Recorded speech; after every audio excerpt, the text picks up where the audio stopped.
There's no doubt in my mind we are not being told all that's going on.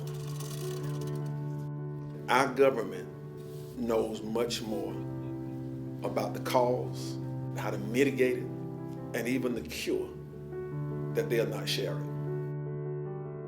And I would be the first to say that churches were clustered with that funeral situation. But to say to me that those were the only clusters, and that is the origin of this in Dougherty County, not true.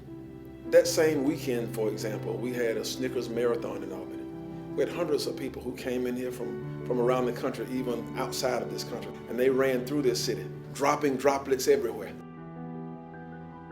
A lot of times in crises like this, when things start happening and a particular segment of the populations gets pointed out, the majority of the community start blaming the victim. You're not practicing social distancing and you're not helping us flatten the curve. And while that is a part of it, but that's not all of it.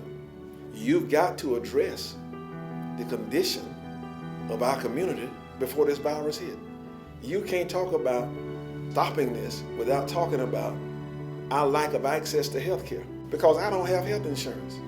You can't talk about a total remedy unless you talk about poverty and how poverty is institutionalized.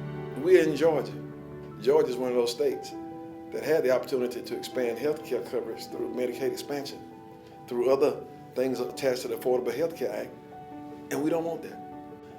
A part of what we think is that somewhere there's an economic agenda that's tied to it, and we're just trying to figure out where that money trail leads. Obviously, there are some people who think it's about the 2020 election. The way that this is managed has to do with benefiting the party that's in power. So in this town, for example, when whoever it is that makes up the committee that decides the direction to go, there's not a clergy person on that committee. They want to tell us what to do to help. You don't want our input, you just want to dictate to us what goes on. And so there's been this intentional exclusion of our input and the intentional use of whatever influence we have to further your agenda.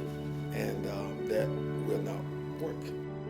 Our community will go forward when we continue as ministers and other leaders in the African American community and the community at large to do what we're doing. We are being independent thinkers. We are not taking our directives from people, quite frankly, that we don't trust. And so we are thinking through, praying through what is going on, and then giving people our guidance based on that. Our future is in our own hands, and we have to make different decisions.